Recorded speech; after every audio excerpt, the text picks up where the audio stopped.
Well, hello. We are here for a special edition Bellevue Growcast bonus episode for this week. And it's with my friend and our new youth pastor, Yes, sir. MJ McKinney. Hey. And so, how are you? Yeah, it's good to have you on. Good to be here.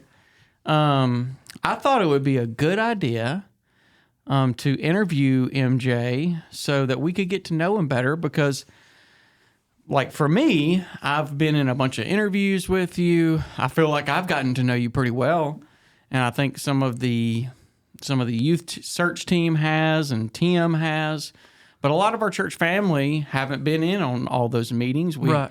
They haven't heard you answer all the million questions that we ask you. Some questions we ask you the same question 50 different ways. And so I thought it would be a good chance, the podcast here, to just help our church family who have not maybe heard from you as much, just get to know you a little bit. Sure. And so that's what we're going to do. Yeah. That sounds great.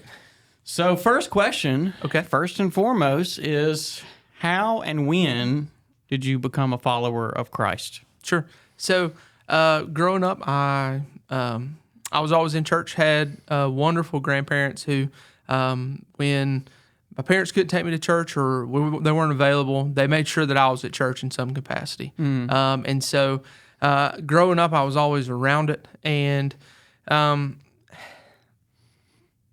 people go back and forth about child salvation or if that's real, if it's not. To me, I was saved when I was a kid, but I didn't really start to follow Jesus and make him Lord until I got to high school. And I had some rough patches through that, like a lot of people. Oh, yeah. But that's when I really started to focus on who Jesus was and what he did for me. And really high school, and then right after high school into college is when I really, really started walking seriously with the Lord. So. That's great. And then at what point in your life did you feel like there was a calling from God into the ministry? Sure. So my mom, my stepdad were my youth pastors growing up. And so I got to see the ins and the outs and everything behind the scenes and everything that we got to do fun that was in youth group. So I spent like almost all my time at church. And really when I was in high school, I felt that call to youth ministry. I love youth ministry, and I love being here for students to make sure that I want them to be better set up than what I was. So I want them to have all of the knowledge and to learn all of the things and to have that security to know that Jesus loves them right now instead of having to find that out on their own, later down the road or anything like that. So, when I was in high school, I really felt that call to youth ministry, and then it's just gotten worse or better, whichever one you say. Progressed. Progressed. Yeah, Yeah. that's right. The longer we've been in this. So what was it like your parents being your youth minister? What?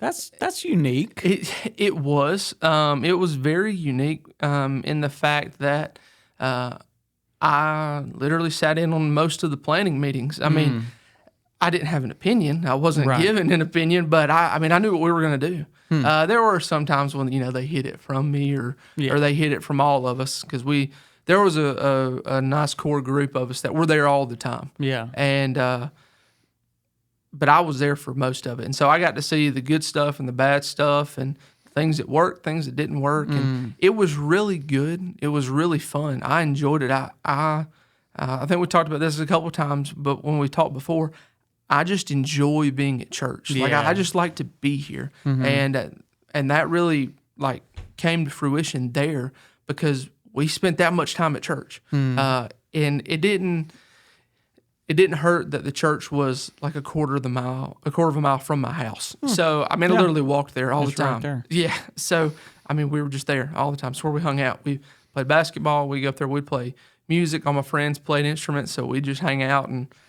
Yeah, even if nobody was there, they just opened it up and let us roam. So, yeah. And now you and your wife Haley hail from the Gardendale area, right? Yeah. So I went to Gardendale. She actually went to Jordan, which is Gardendale's rival, which is just right up the road. The Blue Devils. Yes, the Blue Go Devils. Blue Devils, yeah. God, Well, I have to say that now because my son plays for Morris. So Wait, the Gardendale is the Rockets. the Rockets, right? Okay. And so but I graduated from Gardendale, and she went to Mortimer Jordan, and then we actually met in a Bible study at Mount Olive First Baptist. So that's how we got to know each other. We had never met each other other than that. So From a Bible study. Yep. Okay. That's right. Well, that's a good place to meet each other. It is. Well, ironically, I started going to that Bible study because I was going with my ex-girlfriend.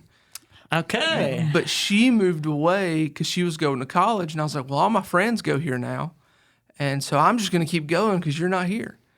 And then Haley walked in the next week. So it all works out. The Lord had a plan. Yeah, that's right. All along. That's right. Huh. That was my next question was how did you and Haley meet? But Yeah.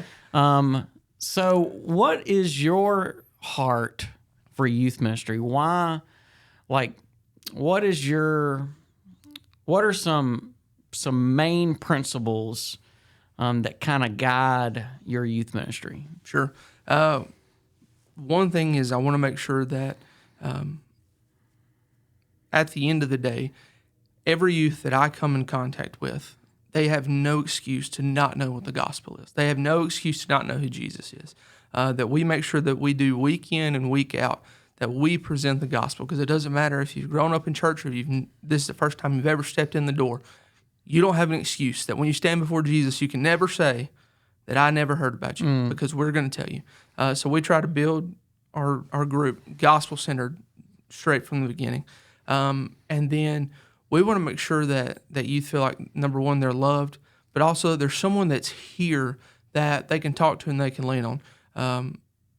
If you do something that's wrong and you need somebody to talk to, or you need somebody to help you get out of a situation, we're here for you. Doesn't mean we're going to agree with it. Right. And it doesn't mean that we're going to tell you, hey, it's okay, just do what you want. No, that's not what it means. But it means that we love you enough to support you to get you through it. And that's what we want to build on. So one thing that I like to do, and I didn't do this last Wednesday because I didn't know how they would take it, but every time I end a service, I always like to say, I just want you to know that I love you.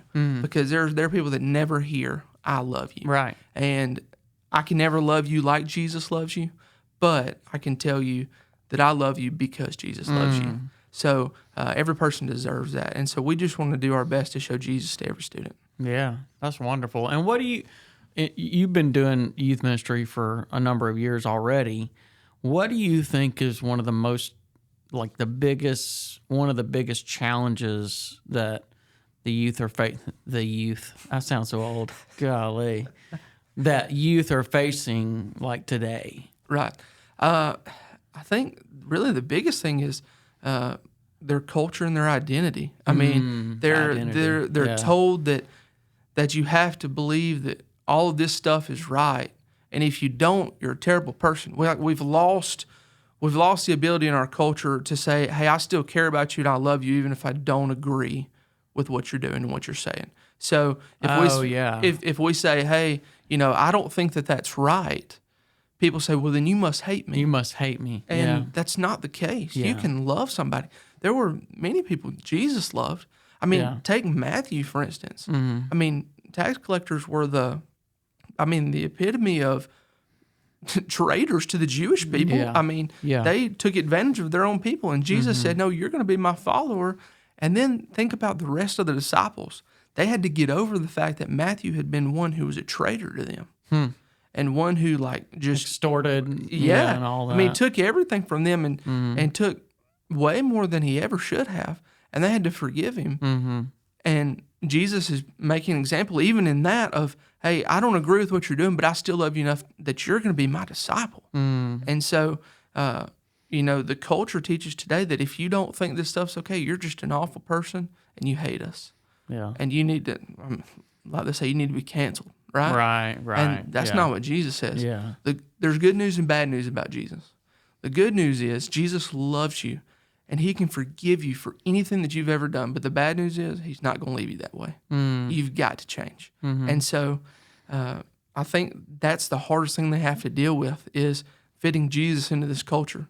Because there are some people that try to fit it into the culture where they're saying, oh, you can do whatever you want to. Jesus just loves you just how you are. He does, but there's more than just that. There's a step of sanctification of learning and growing, and if you don't do that, then you're not really following Jesus. Yeah, being able to make that distinction between the person themselves and their actions is something that Jesus did. Yeah, exactly. That's wonderful. Next question is, what led you and Haley to become foster parents? If everybody doesn't know, y'all are foster parents. Yep, and we are, and we love it. It's crazy. But kids are crazy, so it comes with the territory. So before we met, pretty early on, probably in our relationship, we both kind of shared that we wanted to be foster parents, that we wanted to foster and even adopt. And that was something like we both had a desire for before we had ever met. Wow. And when we first got married, we tried to have kids. We're never successful, and fostering kept coming onto the table. And mainly me, I always said, well, not right now. We'll do that later. Not right now. We'll do that later. And the Lord started convicting Haley. And like as she says it, she was getting ready to talk to me about it. Oh, okay. And the Lord started convicting me. And so I said, hey, I think we need to think about fostering. And she said, oh, good. I've been thinking about that. I was going to talk to you about that. Man. And so we started looking into getting into fostering. And I can't remember the name of the movie. Oh, it's called Instant Family. It has some terrible language. We didn't know that beforehand. Okay. So I'm not saying necessarily go watch it, but it's a very accurate depiction of what foster care is, of how crazy it is. And we watched that one night right after it came out. And that was kind of like our final push of, hey, we're doing this. And so we signed up, and we fostered through the Alabama Baptist Home. I will, to the day I die, I will love the Baptist Home. I'll support them. They are wonderful. They do so much for children in Alabama. But not only children, they do so much for foster families. They're like the middleman between us and DHR, and they handle so many different things that the state asks you to do that like we don't even have to know about. They just get it all ready for us, and we take care of it. Oh, that's and good. So, we became foster parents right towards the beginning of 2020. I think February 3rd is like our renewal date. That's when our license came in. And our oldest son, Keegan, who we adopted last year, he came to us on March the 6th, and he was there for like 3 days before the world shut down for COVID. And so, wow. it was crazy. So we got him, the world shut down, and Haley was laid off for 6 months. And so she got like free maternity leave with Keegan. Yeah. So, but the Lord has blessed us so much in that because Haley and Keegan share the same birthday. He was born exactly 9 months after we got married. So I completely believe that God orchestrated that so that, that he's our kid. I could not think of him more as our son if we would have birthed him ourselves. So, and then we have another foster son, Zay, who we hope to adopt here soon. So, yeah, it's been a wild ride, but it's great, and we love it. Wow, that is wonderful. That's a incredible testimony that the Lord was speaking to both of y'all at the same time, unbeknownst to the other one. Yeah. That's incredible. So on a lighter note, what are some of your hobbies that you like to do? Sure. So in all the free time that you have with fostering, children. So I love to hunt. Actually got to kill my first deer with Keegan's first deer, kill it with him. He kind of just watched, but he claimed it, and that's fine. That's good. Oh yeah, it's he was more scared of the ladybugs inside the shooting house than he was the deer, but that's okay, But yeah, so love to hunt when I can get down there and do that. And then we love baseball. So Keegan's playing baseball right now, so love to be out there just watching him. We love the Braves. We watch any chance we get and try to go to Atlanta just whenever we can. So catch a game at Turner Field, is that what it's called? No, not anymore. Oh, wait, they got a new one. Yeah, it's Truist Park. That shows how tuned I am into sports. Sports ball. It was Turner Field. Yeah. I mean, you were right, sort of. I was right for the year 2000. Yeah, that's right. This is our last question. what is your favorite Bible verse or one of them, and why? Sure. Romans 8:28 is for sure. And we know that all things happen for the good of those who love God and are called according to his purpose. It's a promise that echoes exactly what Joseph said in the book of Genesis, that whatever he tells his brothers, what you meant for evil, God used it for good. And it speaks to, as long as you follow Christ, no matter what anyone else does, as long as you love him and you seek after him, whatever happens in your life, whatever the world throws at you, whatever happens, he'll use it for your good if you just seek him. And I think it goes great with, our Sunday school lesson yesterday, where he's talking about up and down and like, why is my soul downcast? Like, I'm in a bad way. And then remember, like, hope in God. You're my salvation. Like, you are where the stronghold is. As long as we remember that, he says that he'll use it for our good to take care of us. So That's awesome. Yeah. I love that verse too. I can see it all through my life, all the different things that, the enemy meant for harm. And then God, who's the only one who can do this, took something that was, a mistake of mine, a sin of mine, an addiction in my life, or a hurt in my life, and then turned it around and used it for his good, where my mess became a message. Yeah, and, absolutely. It's incredible that we serve a God that who is that powerful to do that, because we can't do that. Sure, that's right. Well, that wraps this up, and if you want to know more about MJ, then just ask him. Yeah, absolutely. Yeah, at church, just ask him. And please be praying for him as he gets started with being our youth pastor and with our students. Pray for just a time of fruitful ministry here as we are getting ready to move into Easter, and then, just the spring, all the different spring activities the students are doing, and then looking forward to summer already. I'm not trying to get ahead of us, but just be praying for him, lifting him and his wife and family up in prayer, that the Lord would just bless the youth ministry here. And thank you so much for sitting down with me and taking the time to answer more questions. We've asked you a ton of questions so far, but you've been gracious and patient with us, and we just thank you. Yes, sir. Thank you. All right. Thank you, guys. We'll see you next time. Bye.